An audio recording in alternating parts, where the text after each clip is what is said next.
मुंबई गोवा महामार्गावरील माणगाव आणि इंदापूर या रखडलेल्या बायपास कामांच्या भूमिपूजनाचा कार्यक्रम आज रायगड लोकसभेचे खासदार सुनील तटकरे यांच्या हस्ते पार पडत आहे। मात्र या कार्यक्रमाच्या निमंत्रण पत्रिकेतून मंत्री भरत गोगावले यांचे नाव पुन्हा एकदा वगळण्यात आल्याची चर्चा रंगली आहे। याआधीही रोहा येथील डॉक्टर चिंतामणराव देशमुख सभागृहाच्या कार्यक्रमात गोगावले यांना डावलण्यात आलं होतं, ज्यामुळे मोठा वादही निर्माण झाला होता। त्यानंतर आता पुन्हा बायपास कामाच्या भूमिपूजनासाठी छापण्यात आलेल्या पत्रिकेत केवळ राष्ट्रवादी आणि भाजप नेत्यांचीच नावं दिसून आली आहे।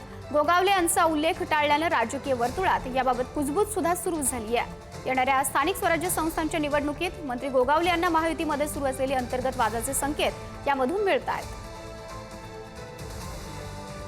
याबाबत अधिकची माहिती जाणून घेऊया। प्रतिनिधी सागर जैन आपल्याशी जोडले गेलेले आहेत। सागर, नक्की माधुरी, हॅलो, हा आवाज येतोय।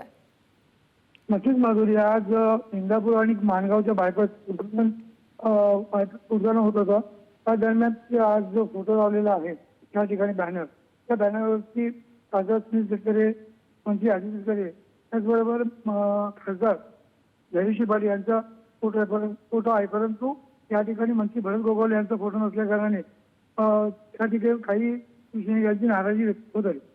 माधुरी, धन्यवाद सागर दिलेल्या माहितीसाठी। तर मंत्री भरत गोगावले यांचे नाव निमंत्रण पत्रिकेमधून वगळण्याची कुजबूज ही सुरू झालेली आहे।